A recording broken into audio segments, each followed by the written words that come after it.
Bonjour. Je remercie tout d'abord le professeur Dominique Roux d'organiser ce colloque et de m'y convier. Alors le titre de la communication est Executive Doctorate in Business Administration, la nécessité de l'intégration des TIC, technologies de l'information et de la communication, pour manager la distance. Mon nom est Michel Calica, je suis professeur à l'Université Paris-Dauphine où j'ai créé il y a quelques années, dans la décennie précédente, les programmes de MBA et d'exécutif d'EBA. Je suis également conseiller scientifique du Business Science Institute dont je vais avoir l'occasion de parler dans le cadre de la présente communication. Quel est le thème de cette communication? En fait, la question qui se pose est de savoir quel rôle faire jouer au TIC pour la formation doctorale de manager. Alors, c'est en soi une question assez originale. Nous savons tous que nous sommes dans un contexte de mondialisation qui caractérise la société de la connaissance et l'utilisation des TIC pour une formation doctorale de manager est une opportunité qui est tout à fait intéressante à étudier. Nous partons d'un postulat qui est que les managers constituent une source de création de connaissances, notamment dans le cadre d'un programme d'exécutif d'EBA. Alors, quelle est la situation par rapport à ce sujet? Eh bien, de façon extrêmement classique, on peut préciser qu'il y a un double contexte. Il y a un contexte du côté de la demande et il y a un contexte du côté de l'offre. Alors, du côté de la demande, en fait, on est dans une situation où il y a une demande internationale de managers expérimentés, titulaires de MBA ou de diplômes équivalents, de master en management. Et ces managers expérimentés souhaitent s'inscrire dans un parcours de réflexion, dans un parcours de publication de nature doctorale. Alors, bien évidemment, soyons clairs, on n'est pas là sur un marché très vaste, c'est à l'évidence un marché de niche. Et ce marché de niche, il a une caractéristique, c'est qu'il est extrêmement éclaté géographiquement. C'est-à-dire que dans chaque ville, dans chaque territoire, dans chaque pays, il y a quelques managers qui sont intéressés par ce type de formation. Cette demande, qui existe, qui est tout à fait réelle, elle possède plusieurs caractéristiques. La première, c'est que les sujets de recherche, d'études des managers sont très spécifiques et ils sont directement liés à l'expérience de ces managers. Concrètement, on a des managers qui viennent vers nous avec leur propre sujet de réflexion qui est issu de leur pratique managériale au cours des 10 ou 15 dernières années. Ça, c'est une première caractéristique qui est importante dans le choix des tuteurs, des professeurs dans le cadre de ce système. La deuxième caractéristique, c'est que ces managers sont extrêmement occupés, ils sont en activité, ils sont éclatés géographiquement, et donc il y a une véritable exigence d'un suivi qui est un suivi personnalisé. Et sans suivi personnalisé, on s'aperçoit que ce type de système ne fonctionne pas bien. Donc, d'un côté, une demande avec des sujets très spécifiques et une exigence forte. D'un autre côté, il y a une offre. Alors l'offre, on la connaît en tant qu'universitaire, bien évidemment. Il y a des programmes doctoraux qu'on va qualifier traditionnels. On aurait pu dire que ce sont des programmes de qualité, doctorat, PhD, en fonction de l'environnement. Et ces programmes doctoraux, du fait de la structuration croissante des écoles doctorales, du fait des logiques d'évaluation, mais en fait, ces programmes doctoraux, ils ne correspondent pas à la demande de managers en activité. On sait pertinemment qu'aujourd'hui, un programme doctoral classique, il est fait pour un jeune chercheur qui, pendant 3 ans, va préparer sa thèse en ayant une bourse ou un financement. Première catégorie d'offres qui ne correspond pas à la demande. Deuxième catégorie d'offres, ce sont des programmes de DBA qui existent notamment dans l'environnement anglo-saxon et qui ont tendance à se rapprocher des doctorats classiques et d'une certaine façon, cette réponse ne répond pas bien aux attentes de la cible. Troisième type d'offres sont des programmes d'exécutifs d'EBA qui sont localisés géographiquement à Paris, à Shanghai et qui répondent donc à une demande qui, elle, est locale. Alors, cette offre, il faut bien comprendre qu'elle a cette offre d'institution académique, elle a une caractéristique, c'est que la ressource rare est la ressource académique, ou la ressource académique est une ressource rare. Et cette ressource académique n'est pas toujours disponible pour ce type d'activité d'exécutif d'IBA.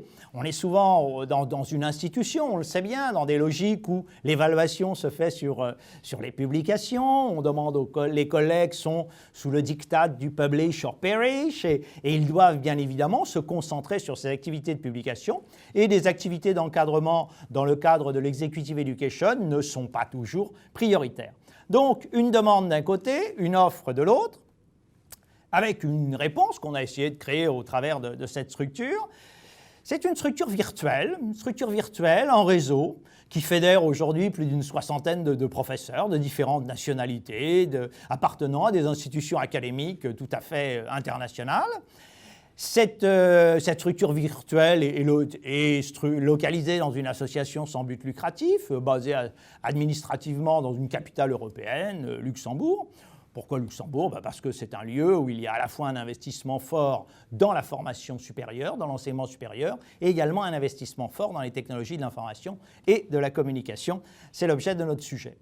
Le programme de formation tel qu'il a été imaginé n'est pas très original en soi, mais il est adapté aux besoins de formation et d'accompagnement à la recherche exprimés par les managers. La première année, très simplement, elle est structurée autour de 5 séminaires présentiels qui sont éclatés géographiquement. Bien évidemment, un certain nombre de ressources en ligne aident ces managers dans chacune de leurs localisations géographiques. La deuxième année repose sur un travail de collecte d'informations, d'écriture de la part des doctorants managers. Et là, on a un suivi personnalisé, à distance, avec des regroupements ponctuels qui ont lieu en face à face, de façon présentielle. Dans un projet de ce type, il est intéressant de savoir quels sont les facteurs clés de succès. Alors, on a identifié 3 facteurs clés de succès. Le premier, c'est la disponibilité de la ressource académique. On sait très bien que dans les institutions académiques, même dans les grandes institutions académiques, eh bien, cette ressource, les professeurs, est une ressource rare. Or, cette ressource rare, elle est nécessaire pour 2 objets. D'une part, la formation, au travers des séminaires qu'il faut animer dans les différentes localisations.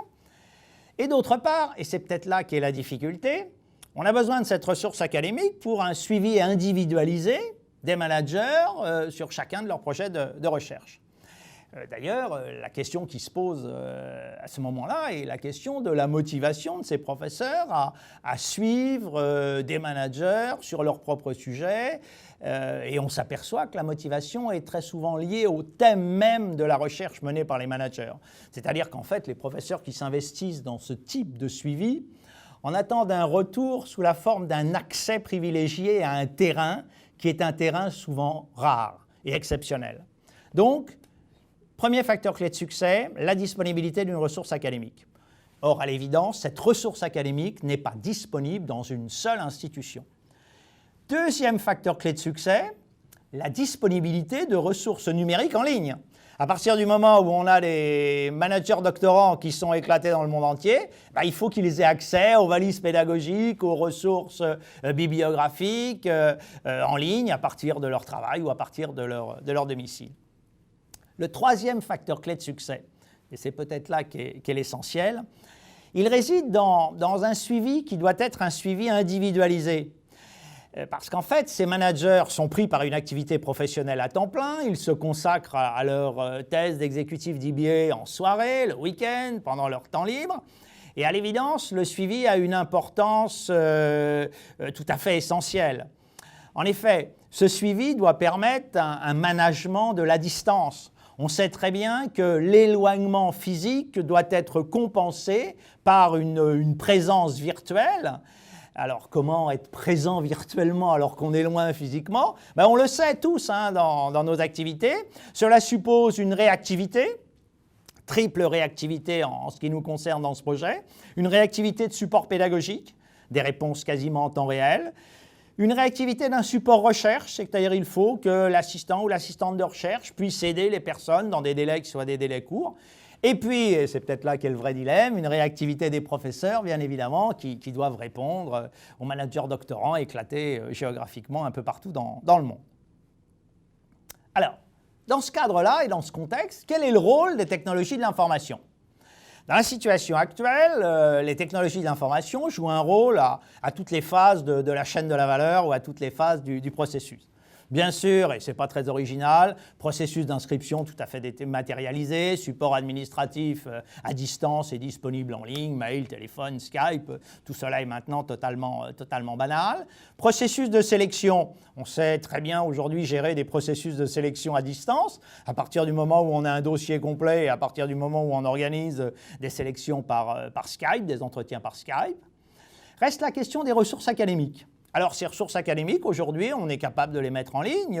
Et alors qu'il y a quelques années, on introduisait dans nos programmes des valises pédagogiques composées d'ouvrages, on va dire traditionnels, sous un format papier, ben aujourd'hui, on introduit des ressources pédagogiques dans le cadre d'une valise pédagogique qui est numérique. Ça veut dire quoi? Ben, ça veut dire un intranet pédagogique, une plateforme, Moodle ou une autre, des ouvrages en ligne numérisés, c'est le partenariat avec Cyberlibris, 12 000 ouvrages en ligne, des revues en ligne, des grandes maisons d'édition d'articles scientifiques numériques, plus une assistance en ligne. Et ça, c'est important parce qu'en fait, on s'aperçoit que les managers n'ont pas toujours le temps de rechercher eux-mêmes l'information dans les bases de données. Donc, il faut qu'il y ait là un maillon dans la chaîne de recherche de l'information qui soit un maillon disponible à distance et qui puisse aider les managers.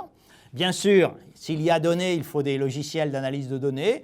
On utilise notamment Sphinx. Et puis, comme on est sur une logique de publication d'ouvrages, de thèses qui vont se trouver à distance, se pose le problème du plagiat. Et donc, on remet à chaque étudiant dans cette valise pédagogique numérique un logiciel anti-plagiat, en l'occurrence Ephorus, qui permet d'auto-tester tous les documents remis à leur professeur. Dernier élément dans le rôle actuel des TIC dans ce dispositif, un rapport mensuel d'avancement de la recherche, qui est obligatoire et qui fait l'objet d'un suivi, un feedback minimum mensuel des professeurs qui est un suivi distant par mail, par téléphone, par Skype, et puis c'est peut-être là un élément d'originalité par rapport à d'autres dispositifs, une traçabilité de toutes les relations entre les professeurs et les doctorants, avec un système de suivi et de relance qui est géré par le support pédagogique. On sait tous que les professeurs sont en général débordés par de très nombreuses activités et il est important de leur rappeler qu'ils doivent répondre dans des délais rapides à un doctorant qui est à l'autre bout du monde. Ça, c'est pour le rôle actuel. Le rôle futur. Alors, le rôle futur, et c'est un futur proche, c'est à horizon fin 2014, le rôle futur, c'est d'utiliser la ressource académique. Et cette ressource académique, on l'a dit, c'est aujourd'hui plus de 60 professeurs de différentes institutions internationales qui participent au programme. Eh bien, l'idée est de les mobiliser pour tourner des séquences vidéo qui seront mises en ligne. Alors, quel est l'objectif ou quels sont les objectifs? Le premier, c'est de mieux préparer les séminaires présentiels. Dans la mesure où il y aura un certain nombre de vidéos en ligne de professeurs qui interviennent en face à face ou d'autres professeurs, eh bien cela permettra de compléter les interventions présentielles. On sera donc là dans une logique de complémentarité. Il y a un deuxième objectif qui permet d'assurer une formation en ligne pour des managers qui sont éloignés des centres de regroupement. On a aujourd'hui le cas de managers qui sont très loin des centres de regroupement, qui ont des difficultés notamment matérielles pour s'y déplacer. Et là, on peut imaginer une logique de substitution. C'est-à-dire que la ressource en ligne peut se substituer, dans une certaine mesure, au séminaire de formation face à face. Et puis, il y a une troisième logique, qui est une logique de communication. Mettre en ligne les vidéos d'une soixantaine de professeurs sur des thèmes très précis, eh bien, ça donne à l'évidence une visibilité qui est une visibilité internationale. Alors, la mise en œuvre, comment est-elle envisagée? On va mobiliser les plus de 60 professeurs du conseil scientifique et l'idée est d'enregistrer chaque professeur sur de courtes séquences. En général, les spécialistes du secteur considèrent qu'une durée de 8 à 10 minutes est une durée optimale. Donc d'enregistrer ces professeurs sur des grains de connaissances sur lesquels ils sont particulièrement compétents. Et en complément de ces grains de connaissances et de ces séquences vidéo, eh bien d'adjoindre des PowerPoint, des articles, des références en ligne. La plateforme de vidéo, puisqu'on a besoin de ressources, sera probablement située au Luxembourg, mais en fait, elle peut très bien être située là où sont les professeurs disponibles. Nous avons aujourd'hui un questionnement sur la question de la définition des grains de connaissances sur lesquels les professeurs vont intervenir. Est-ce qu'il faut partir d'une démarche top-down en disant à chaque collègue, eh bien, il serait souhaitable que tu interviennes sur tel et tel thème, ou bien partir d'une démarche plus bottom-up en demandant aux collègues de définir les sujets sur lesquels ils sont particulièrement compétents et ensuite en agrégeant l'ensemble au travers d'une table de matière. On peut ainsi, si l'on arrive à mobiliser une trentaine de collègues sur une dizaine de séquences, arriver assez rapidement à avoir 300 séquences vidéo en ligne, ce qui constitue un apport de connaissances tout à fait important et qui se situe tout à fait dans le cadre de cette formation de manager doctorant. Quel est l'état d'avancement du projet? Le projet a été lancé en septembre 2012. Les premiers groupes ont démarré début 2013 en Amérique du Nord, à Tunis, à Genève. En 2013, environ 45 jours de formation présentielle éclatés géographiquement ont été assurés par une vingtaine de professeurs. Une dizaine de directeurs de thèse ont été choisis pour répondre aux besoins de recherche de chacun des managers. En 2014, on a déjà organisé les séminaires de suivi de thèse des étudiants managers qui sont rentrés dans le dispositif la première année et des nouveaux groupes ont été ouverts sur Dakar, Genève et prochainement au Luxembourg. Actuellement, globalement, on a une vingtaine de managers doctorants qui sont engagés dans le dispositif. Voilà en conclusion ce que je souhaitais vous dire sur l'utilisation des technologies de l'information dans le cadre d'un programme doctoral de formation de managers qui sont par définition éclatés géographiquement. La question est en fait la question de la place des technologies de l'information. On voit que ces technologies de l'information sont présentes tout au long de la chaîne de la valeur, mais qu'elles peuvent également faire évoluer le dispositif et c'est ce que nous allons faire dans les prochains mois. Merci pour votre attention.